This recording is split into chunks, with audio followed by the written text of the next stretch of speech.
y hagan la diferencia, ¿verdad? Porque a veces de repente se mezcla. Pregunté, si broncohilatadores me colocaron beta-2-agonista, anticolinérgicos, glucocorticoides. ¿El glucocorticoide es un broncohilatador? No, es un antiinflamatorio. ¿Cuáles son los broncohilatadores?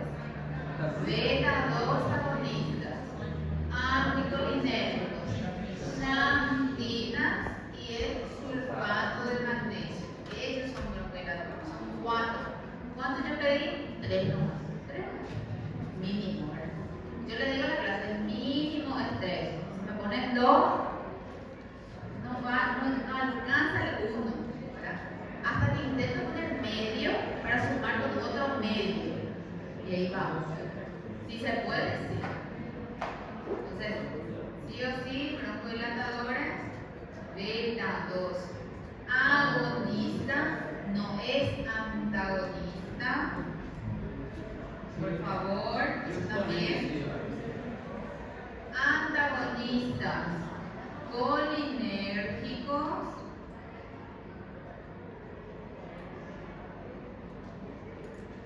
hubo un tema de examen que decía, ustedes me van a decir si yo dije o no, eso es la clase. Los antagonistas colinérgicos inhiben la broncoconstricción mediada por completa. ¿Cuál es la respuesta? Le voy a poner 2 respuestas.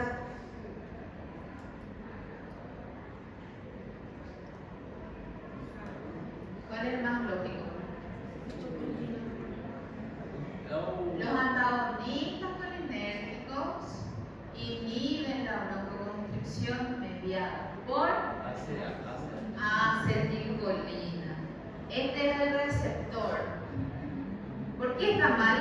Porque la acetilcolina tiene que unirse al receptor para que haya broncoconstricción. Si me colocaron M3 está mal, porque el receptor solito no tiene efecto broncoconstrictor. Entonces la respuesta inhibe la broncoconstricción mediada por acetilcolina. Es así de fácil para el examen, ¿verdad?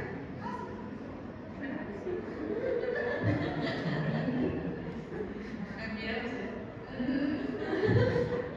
Pero sí está fácil, gente. Estudien un poquito más. Así como el invito desde hoy, ya va a estudiar.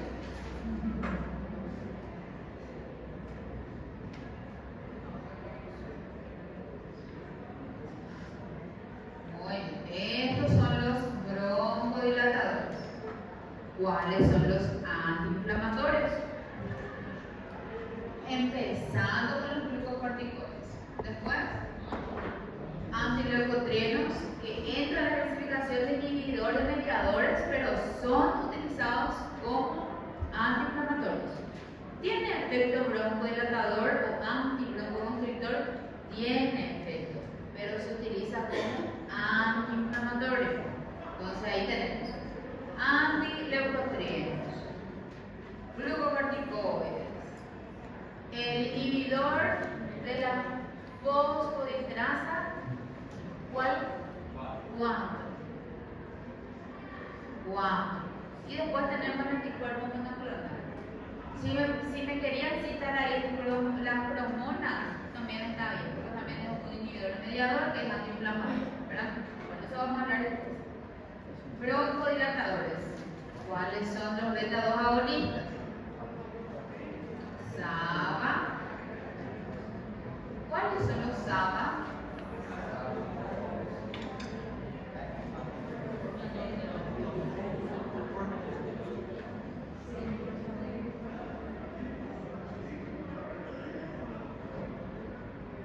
¿Cuáles son los LABA?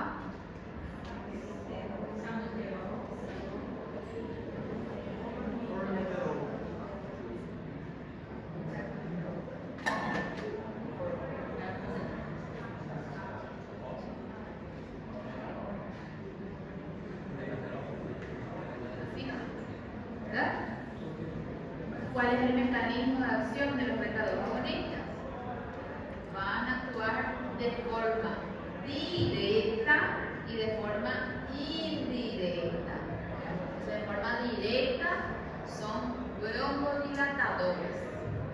porque actúan sobre receptores beta 2.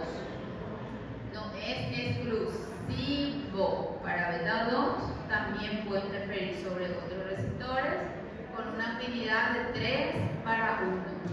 ¿Sí? Y de forma indirecta inhibe la liberación de mediadores broncoconstrictores y también inflamatorios. O sea que tiene un efecto antibroncoconstrictor porque evita que haya broncoconstricción y también antiinflamatorio. Pero es mínimo.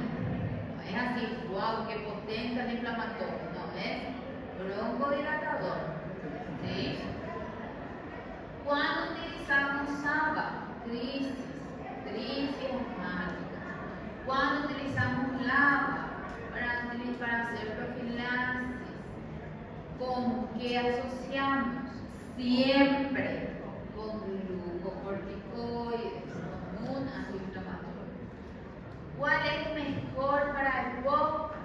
LABA. ¿Sí? Los dos son buenos para asma. El asma leve, SABA. Moderada, SABA todavía un poco, LABA sí o sí ya grave. Y demás. Pero los dos son buenos para asma. Para el POC, ¿cuál es bueno? LABA. Bien. Anticolinérgicos. Tenemos también dos. Solo dos. Miren, qué buenas que son. Solo dos. Me dijo la otra vez mi alumno, pregunté también si de fármacos anticolinérgicos, A y B. Me dice, no recuerdo el protocolo legal. Comienza con bromuro. Comienza con bromuro. Bromuro de infractor. Esa es SAMA o LABA.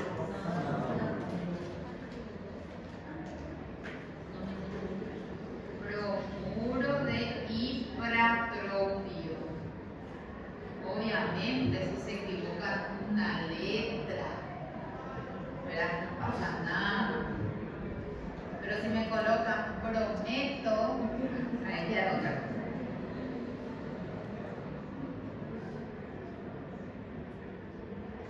¿Cómo es el LAMA? Es súper fácil. Tío, hay una lama, dijeron, como en la técnica. Tío, hay una lama. Bien, ¿cuál es el mecanismo de acción? Antagoniza de forma competitiva a la acetilcolina endógena. Evita entonces que la acetilcolina se una al receptor y se genere entonces broncoconstricción. Ese es su efecto. Tienen que recordarse acá, olvidé, reacciones adversas. Reacción adversa muy importante que es por interacción con otros receptores que no son los que están a nivel respiratorio. ¿Cuáles son las reacciones adversas? Taquicardia, temblor, que se ve mucho más en el extremo de la edad, niño y ancianito, ¿verdad? Después, hiperglucemia, después.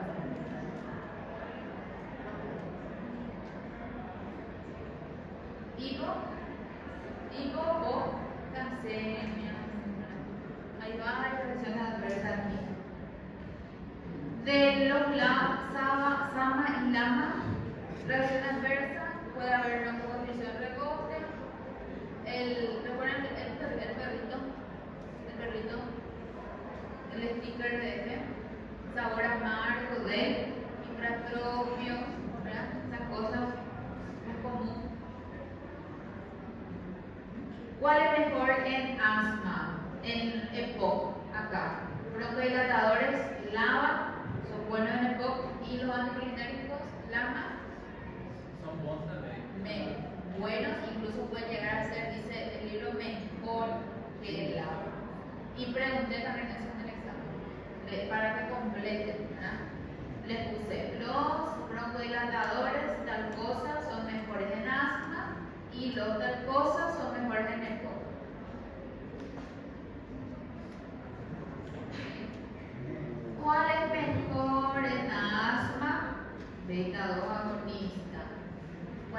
mejoren el POC los anticolinérgicos.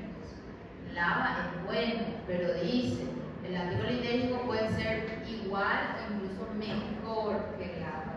Entonces, se supone que es mejor el anticolinérgico. ¿Cuál es la acción? Larga, siempre es mejor. El SAMA casi ya no se utiliza justo por eso en el. Y solo van a mediar la broncoconstricción por acetilcolina. Si tenemos el efecto broncoconstrictor por leucotrieno, por prostaglandina, por histamina, no vamos a tener nosotros broncodilatación. Eso significa, ¿sí? No va a proteger tampoco del efecto antiinflamatorio o broncoconstricción como el beta-2 sí protege de la inflamación y también de la broncoconstricción, porque inhibe la liberación de mediadores. Este no. ¿Entiendes esa parte, verdad? Muy bien. Las llantinas. Las llantinas son baratas. Sí.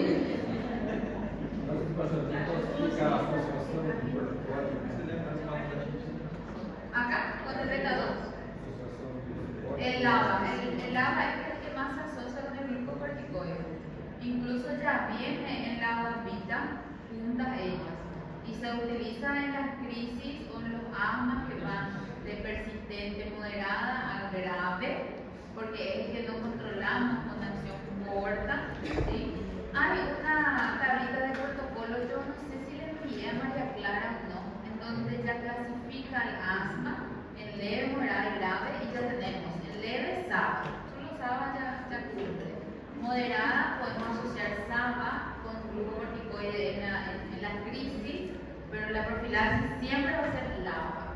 Y en el grave también, en el grave va a ser un SABA con un glucocorticoide sí o sí en la crisis. Y de profilaxis siempre LAVA con el glucocorticoide. Esa es la única diferencia entre ellos. Y las crisis ya se diferencian, la clasificación en el número de crisis que tiene el paciente en una semana o en un mes, ¿verdad? Eso es lo que va a diferenciar. El persistente leve, por ejemplo, tiene 3 crisis diurnas en una semana, ¿verdad? O sea, sí se va a explicar. ¿Cómo que el corticoide conjugado? Se usa mucho la budesonide inhalatoria. Esto es mejor inhalatoria, de forma inhalada, ¿verdad?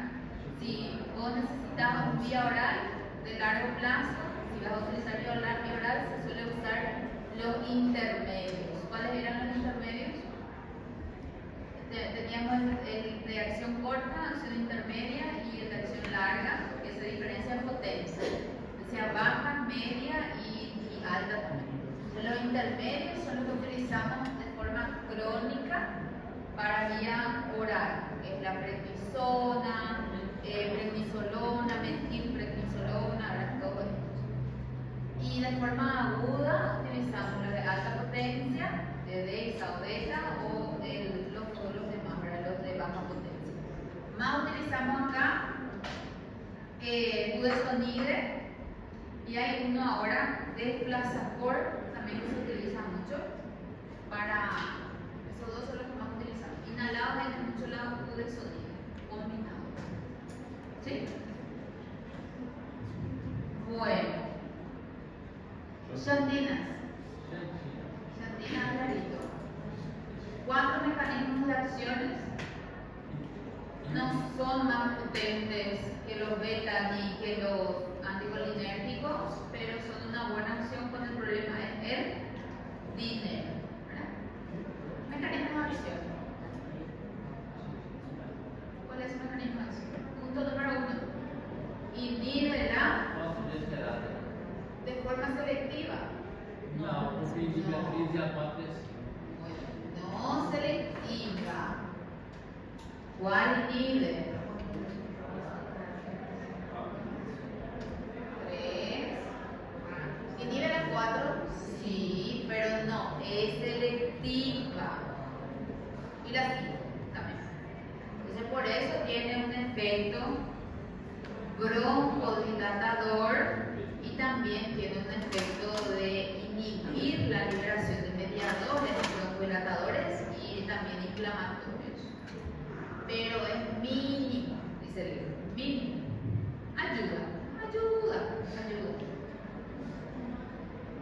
Efecto número 2, mecanismo número 2, Antagoniza adenosina A1. antagonista de los receptores de adenosina, el A1. Había un tema de examen en el que pregunté por cuál mecanismo la xantina tiene el efecto diurético, por ejemplo. ¿Por qué? Porque antagoniza receptores de adenosina a nivel renal, ¿verdad? No me pueden ver mis manos. Ese era punto número 2. ¿Y punto número 3? Aumenta a liberação de interleucina 10. Y ahí va a tener un efecto Bronquiolatoriamente. Não? Não sei. Essa eu não sei. Antiinflamatorio. Muy bien. Este va a ser bloquea. Miren, este círculo hecho significa bloquea para mí y ahora para ustedes también. Bloquea la fosfodiesterasa de forma no selectiva, la 3, la 4 y la 5. ¿Verdad? Antagoniza, les voy a poner también bloquea, así queda más fácil. Los receptores de adenosina. Este es adenosina, no es alfa 1. ¿Sí? Aumenta la liberación de la interleucina. ¿Cuál interleucina? 10. Os efeitos anti-inflamatórios da interleucina 10 é para asma e EPOC? Es para el asma, principalmente. Para asma, dirigido para el asma. ¿Sí? Y también induce, número 4, apoptosis. En el asma, ¿cuál célula? Son líneas eosinófilos. ¿Y EPOC? Se cree que es por la inhibición de la fosfodiesterasa. ¿Sí? Y hagan esta diferenciación entre la xantina, que inhibe la fosfodiesterasa, pero tenemos un antiinflamatorio que es efectivo para la fosfodiesterasa 4, que es muy potente, que es el roflumilaz. Recuerden, son diferentes. Este tiene efecto por todo esto y algunas cosas más que dice el libro: broncodilatador, poquito antiinflamatorio, leve, y el otro es potente antiinflamatorio, el roflumilaz. Vamos a ver los antiinflamatorios. Bien, ¿cuáles son las reacciones adversas? ¿Cuáles son las xantinas? Primero, teofilina y aminofilina. Ellos dos. ¿Cuál utilizamos más? Teofilina. ¿Sí? ¿Cuál va a ser su reacción adversa? Fijándonos en su efecto, que ellos son utilizados como estimulantes, las xantinas dietéticas, para que el café y demás, ellos son estimulantes. Entonces mejoran la tolerancia al sueño, ¿verdad? Mejoran la concentración, poder estudiar mejor, ¿verdad? Pero su dosis excesiva puede traer problemas. ¿Cuáles son esos problemas? Esas reacciones adversas. Temblor, se ve mucho en los ancianos, en el extremo de la edad aparece temblor, ¿verdad? Temblor primero, después taquicardia, muy bien, después puede generar una hipertensión de ese lado, no es lo más común, pero puede haber. Sí, también un poco. Insomnio, agitación.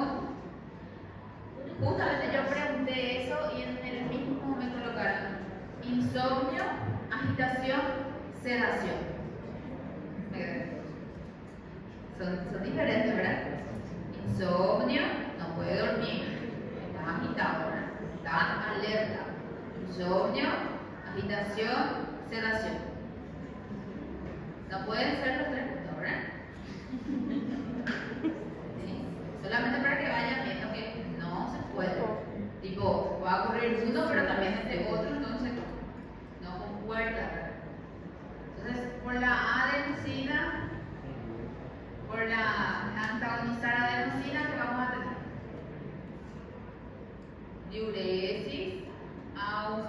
aumentada. ¿Recuerdan?